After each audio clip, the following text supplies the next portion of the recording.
Salam pemirsa di rumah. Kita bertemu kembali dalam diskusi pendalaman Alkitab dan kita masih fokus kepada buku Galatia, surat yang ditulis oleh Rasul Paulus kepada jemaat Galatia. Kita akan dalami lebih lanjut lagi mengenai tulisan Rasul Paulus. Dan di studio sudah ada Bapak Adri Kaunang. Shalom, puji Tuhan, luar biasa. Ya, terima kasih Pak atas kehadirannya. Terima kasih Pak. Baik pemirsa, sebelum kita mulai diskusi pendalaman Alkitab ini, kita minta Bapak Kaunang untuk memimpin doa kita, mengundang Roh Allah hadir di tengah-tengah kita. Kita berdoa, Bapa di sorga, pelajaran ini sangat sulit bila mana kami tidak mengundang kuasa Roh Kudus. Tetapi bila mana kami mengundang saat ini kuasa Roh Kudus, maka hikmat dari sorga akan menyertai hamba-Mu dan Bapak Danis. Tuhan besertalah dengan kami. Kami akan membahas dan memecahkan beberapa poin utama yang berbalik juga tentang Yesus dan Injil yang benar. Dalam nama Yesus Kristus kami sudah berdoa. Amin. Terima kasih. Terima kasih. Pemirsa, kita akan pelajari lagi mengenai buku Galatia. Kita akan fokus mengenai kesatuan Injil. Di sana ada perpecahan. Ada Injil A, Injil B, Injil C yang terjadi.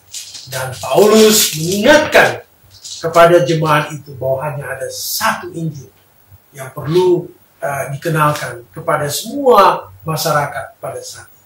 Untuk ini kita undang Pak Adri Kaunang untuk memberi gambaran mengenai kesatuan Injil. Silakan Pak. Memang di sini ada satu teori yang menyakitkan. Pertama bahwa setan tidak menginginkan umat-umatnya bersatu. Nah, ini yang poin penting. Jadi dalam retorika pembahasan kita saat ini adalah, saya ulangi lagi bahwa kuasa kegelapan tidak menginginkan kebenaran yang benar akan selalu beserta dengan umat-umat Tuhan. Namun pertanyaan yang bisa kita pecahkan adalah, apakah kita bersatu saja dan mengabaikan kebenaran? Nah, ini adalah masalah. Atau yang kedua, kita menghormati kebenaran dan selalu meningkatkan persatuan. Inilah awal yang baik untuk kita diskusi, sesuai dengan beberapa ayat yang akan kita pecahkan ke depan. Masalah persatuan penting, Tetapi tetapi yang lebih utama lagi mengenai kebenaran itu sendiri. Ya. Wah, luar biasa. Ya. Jadi pentingnya persatuan, mungkin kita bahas dulu pentingnya persatuan, ya Pak. Ya. Ya, karena memang sulit juga kalau kita tidak bersatu. Ya, betul. Kita bercerai-berai tanpa mempunyai suatu kesatuan. Ya, betul. Penting kesatuan. Mungkin silakan. Ya. Jadi memang begini, saya lihat Rasul Paulus ini sangat baik dia. Sebenarnya dia merangkul baik Yahudi dan non-Yahudi ke satu persatuan secara kemanusiaan. Itu sudah oke. Tetapi yang menjadi masalah di sini adalah ada yang disebut dengan Yahudi dan non-Yahudi. Nah, inilah yang selalu diwanti-wanti, dipersiapkan oleh Rasul Paulus untuk supaya garis pemisah ini dia akan coba terapkan dengan beberapa ayat yang sangat mujarab. Walaupun ada yang tidak terima, tetap dia apa? Dia sampaikan dan dia kabarkan. Nah, kita lihat di dalam buku Alfa dan Omega jilid 8. Sekedar referensi tambahan. Kalau saja pembaru itu menyerah dalam satu hal saja, setan bersama pengikut-pengikutnya akan memperoleh kemenangan. Tetapi keteguhannya yang tak tergoyahkan itu menjadi sarana pembebasan gereja untuk memulai era baru. Dalam Galatia 2 ayat 1-14, saya bacakan. Ya. Kita mendapati Rasul itu melakukan semua yang bisa ia lakukan untuk mempertahankan kesatuan lingkaran kerasulan di tengah-tengah upaya beberapa orang percaya untuk menghancurkannya. Ya, jadi kita lihat memang ya, kalau kita kembali kepada background kehidupan dari Saulus atau Paulus sebelum menjadi Paulus, ya orang bisa memanfaatkannya. Betul. Ya, memanfaatkannya untuk menimbulkan perbedaan. Ya. Tetapi Paulus menekankan pentingnya suatu persatuan.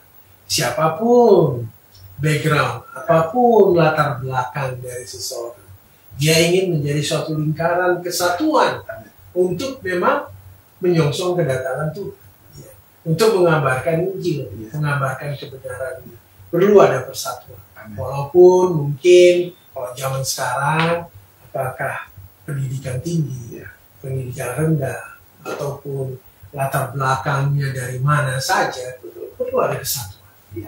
Sehingga pekabaran ini boleh sampai kepada orang dengan jelas. Alangkah anehnya kita mau kabarkan kepada orang lain, padahal di antara kita terjadi apa? Perpecahan. Perlunya pentingnya persatuan untuk mengabarkan kebenaran. Nah, pada zaman itu ada diungkit-ungkit mengenai perbedaan budaya, atau kebiasaan, mengenai sunat dan sebagainya. Nah, ini memang sunat menjadi salah satu ciri orang bangsa Yahudi pada saat itu. Silakan. Jadi memang ada 3 poin penting Pak di sini. Oke.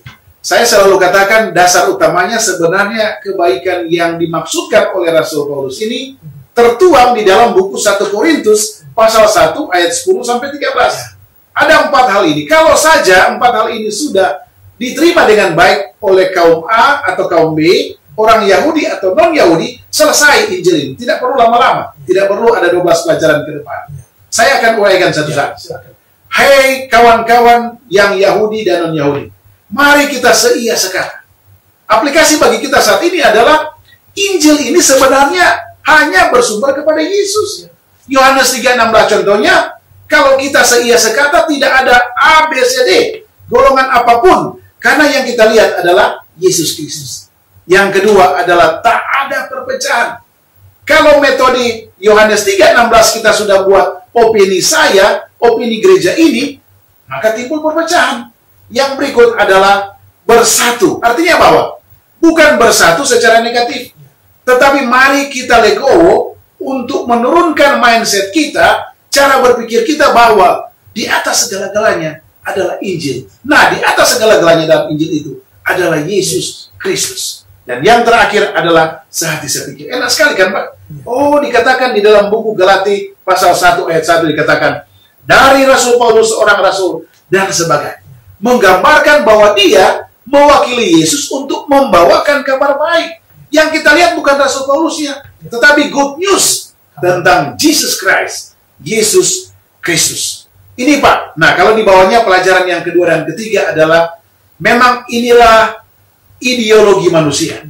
Tidak puasnya, egonya, kemampuannya untuk memisahkan diri, mencoba melakukan intervensi kepada orang lain, padahal dia harus simak dulu apa sih sebenarnya pelajaran yang dikatakan oleh Rasul Paulus.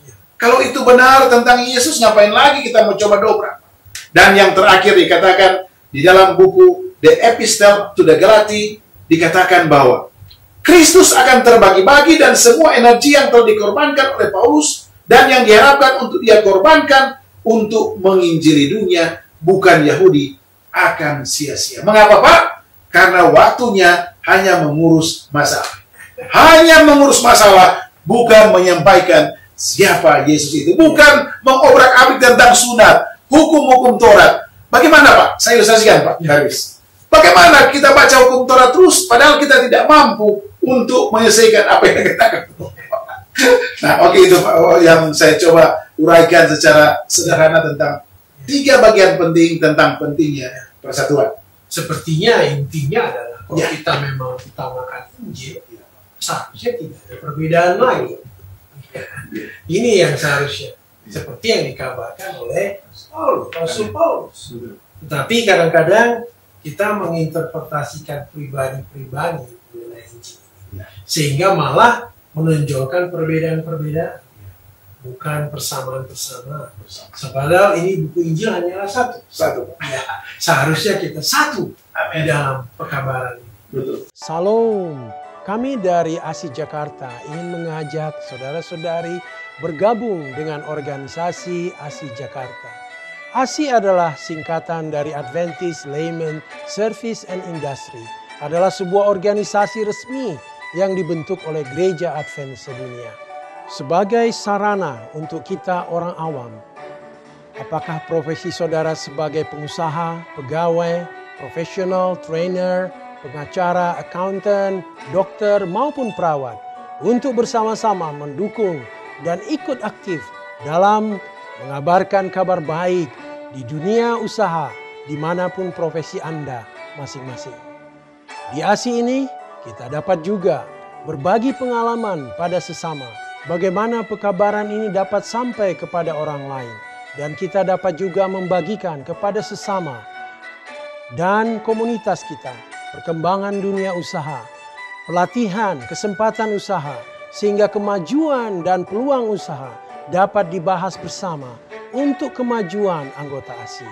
Mari bergabung dengan ASI Jakarta. Mari kita bersama membawa pekabaran baik ini di lingkungan profesi kita. Kunjungi website ASI Jakarta. Kami menunggu kehadiran saudara-saudari. Salam. Mungkin Pak Kaunang mengisi gambaran juga ya. Kita tidak bisa sangka bahwa ada keragaman. Ya. Ada Manado, Ya, ada oke. Batak, Ya. ada dari lain-lain. Betul. Kalau zaman sekarang ini. Betul. Ya, ada dari barat, ada Ya. dari timur, Ya. ada dari tengah, ada utara, dan Ya. selatan. Tetapi kesatuan dalam keragaman ini, Pak, Ya. yang perlu. Silakan, Pak. Memang pelajaran ini sangat sederhana bagi orang-orang yang memahami cara pandang Rasul Paulus.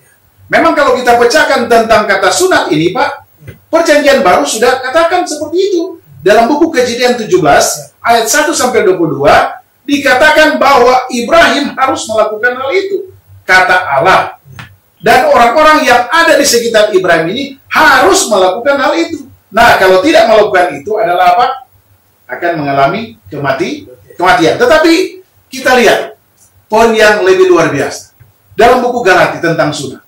Di sini Rasul Paulus tekankan kalau kita baca dalam buku Ulangan 10:16 dan dihubungkan dengan Roma 2 ayat 29, yang dimasukkan itu adalah sunat hati. Nah, ini yang terjadi perpecahan antara orang Yahudi. Dia memaksakan bahwa orang-orang yang baru bertobat harus disunat secara fisik. Hukum Taurat, ya, ikut serban. Padahal mereka tidak tahu Injil Yesus adalah Yesus sudah mati dan menghancurkan semua teori-teori hukum Taurat dan kebiasaan yang lama. Jadi intinya saya coba tekankan tentang pelajaran yang dikatakan oleh Rasul Paulus ini adalah sunat hati. Semua perpecahan, pikiran yang negatif, tidak mau menerima orang lain, tidak menghormati Injil yang benar. Ini harus dihilangkan pelan-pelan. Ini ada dasarnya ya Pak Darwis, ya, Roma 2 ayat 29. Dan ditekankan di sini, sebagian orang, tidak dikatakan kaum apa di sini, bahkan meyakini bahwa sunat adalah paspor menuju keselamatan. Ngeri, Pak. Inilah pikiran yang terkotak-kotak membuat Injil yang sederhana dipahami menjadi sulit. Jadi inti dari pekabaran Rasul Paulus adalah bukan supaya secara jasmani mereka melakukan sunat, tetapi bagaimana kita merubah hati mereka yang sebenarnya. Ini Pak. Sebetulnya perlunya kita percaya kepada Injil itu dengan kerendahan hati kita. Kadang-kadang ya mungkin ada juga pendapat seolah beberapa orang tertentu barangkali sehingga seorang melebihi dari Injil itu sendiri. Padahal kita harus memahami Injil itu dengan segala kerendahan hati karena pekabaran ini datangnya dari Allah sendiri, dari Tuhan kita melalui Yesus. Luar biasa. Nah, di Galatia 2 sedikit Paulus membicarakan mengenai pertentangan di Antioquia. Nah, ini perlu kita coba lihat Pak mengenai pertentangan di Antioquia. Apa sebetulnya pertentangan yang terjadi? Oke Pak. Jadi kalau kita belajar tentang perpecahan di Antioquia ini, ada yang disebut guru-guru benar dan guru-guru palsu. Itu aja Bapak. Jadi guru-guru benar ini memang alirannya sama seperti yang Paulus sampaikan. Nah, biasanya guru-guru yang benar ini adalah, saya bahasa tadi, legowo lagi. Tuhan Yesus, kami undang Roh Kudus untuk memberikan hikmat di dalam hati kita. Supaya apa yang kami sampaikan benar-benar sesuai dengan Injil. Itu guru benar. Tetapi guru-guru yang tidak benar mencoba mengalihkan dengan cara, saya tamatan S4 doktor sama itu ya. Saya memiliki pengalaman untuk membawakan kabar baik. Ya, ini yang menjadi egoistik saya nama. Sehingga terjadi Pak argumentasi. Nah, kalau sudah terjadi argumentasi, yang sana mau coba memaksakan diri benar. Ini yang terjadi Pak, yang di tadi, yang Antioquia. Ini Pak. Dan di situ berpusat orang-orang yang memiliki latar belakang dan budaya serta suku yang berbeda. Jadi kelihatannya Pak, bahwasanya Ya. pertentangan di sana sebetulnya tidak perlu terjadi. Kalau benar-benar kita semua menggunakan Injil sebagai dasar daripada keyakinan kita, Amin. kepercayaan kita, dan jalan kehidupan kita, Betul. menggunakan buku Injil. Betul. Tetapi kalau kita mulai keluar dengan pendapat-pendapat pribadi, opini-opini pribadi yang di luar Injil ini, maka terjadi perbedaan. Amin. Bukan hanya perbedaan, tetapi menjadi suatu pertentangan, Ya. menjadi suatu perpecahan. Amin. Itu yang terjadi. Ya. Nah, ini yang harus kita hindari. Betul. Kalau kita mau membuat Injil ini sebagai fondasi dari iman kita, sehingga kita tidak terjadi perpecahan. Ya. Setuju, Pak. Ya, terima kasih, Pak. Luar biasa, benar. Dan jadi ini juga menjadi keprihatinan dari Paulus. Ya. Ya, mungkin Pak Kaunang bisa menggambarkan lebih jauh lagi mengenai keprihatinan Paulus ini. Silakan.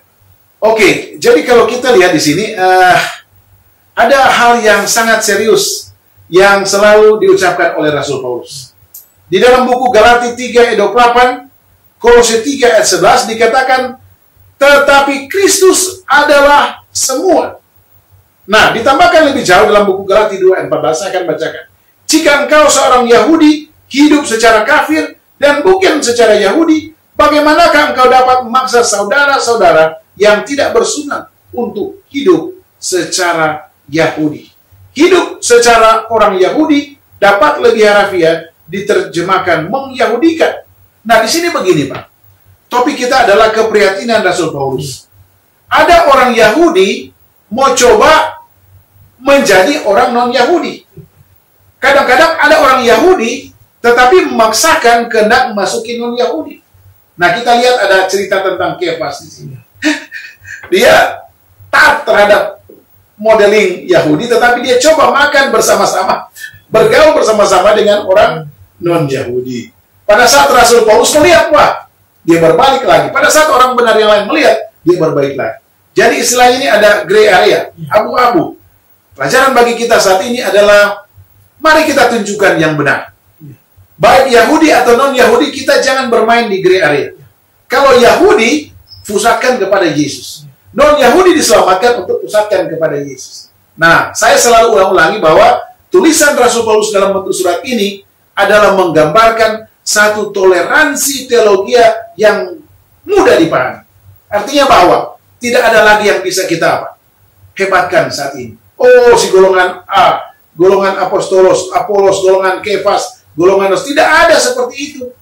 Yang ada adalah Injil Yesus yang harus kita split, kita bagikan secara langsung kepada para pemirsa untuk menjadi berkat dan bagian mereka. Studi kasus yang mereka hadapi adalah dicoba oleh kaum Yahudi ini kepada non-Yahudi dan interaksi cara-cara lain. Itu, Pak, kalau kita baca sih. Sepertinya satu pemaksaan. Mengikuti satu aliran yang kita lihat bukan berdasarkan Injil, sehingga terjadi pertentangan. Inilah anakku yang kupilih, dengarkanlah dia.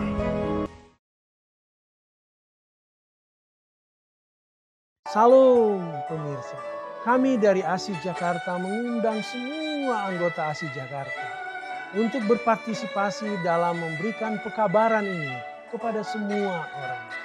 Jika saudara mempunyai pengalaman yang menarik di dalam mengabarkan kebenaran ini kepada orang lain, kami mengundang untuk menghubungi ASI Jakarta sehingga kita boleh rekam semua pengalaman yang menarik ini dan boleh kita siarkan melalui saluran TV DKI Conference. Dengan demikian maka kesaksian itu boleh didengar dan dilihat orang lain. Sehingga orang lain juga boleh tertarik untuk ikut aktif di dalam mengabarkan kebenaran ini. Kunjungi website kami ASI Jakarta dan kirimkan semua apa yang menarik yang boleh kita beritakan di dalam pekabaran ini. Terima kasih atas partisipasi Anda. Salam. Jadi saya lihat pada diskusi kita, pendalaman diskusi kita pada kali ini pentingnya persatuan. Ya. Tapi persatuan kita kalau boleh adalah berdasarkan Injil. Ya, that's right. Setuju, Pak. Jadi persatuan kita, Ya. kesatuan kita di jemaat, Ya. di rumah tangga, Ya. di lingkungan kita, Ya. di mana organisasi kita, ya utama fondasi adalah Injil itu Injil. sendiri. Amin. Dengan tujuan Ya. agar pekabaran Injil itu boleh kita kabarkan Ya. kemana saja. Betul. Luar biasa. Luar biasa. Jadi mudah-mudahan pemirsa di rumah boleh mengambil inti dari diskusi kita pada kali ini. Perlunya persatuan-kesatuan di jemaat kita, dimanapun kita berada, berdasarkan Injil Ya. yang menjadi dasar fondasi persatuan kita. Ya. Sehingga pekabaran Injil ini boleh sampai kemana saja. Dan Yesus pun segera datang. Luar biasa. Amin. Terima Ya, kasih. terima kasih Bapak. Luar biasa. Sebelum kita tutup, kita akan berdoa menutup diskusi kita pada kali ini. Kita berdoa. Ya. Bapa yang di surga, terima kasih Tuhan atas berkat-Mu. Kami mempelajari surat Paulus kepada jemaat Galatia, mengingatkan kami pentingnya persatuan yang berdasarkan Injil, pekabaran Tuhan kepada kami. Ya Tuhan, tolonglah kami, tolong pemirsa di rumah, tolong jemaat kami, untuk kami tetap bersatu di dalam mengabarkan Injil ini, berdasarkan Injil ini kepada orang lain, sehingga pekabaran-Mu, kabar baik, sampai kemana-mana, dan Engkau datang. Ya. Tolonglah kami di dalam kekurangan kami, ampuni dosa kami, dalam nama Yesus kami berdoa. Amin. Amin.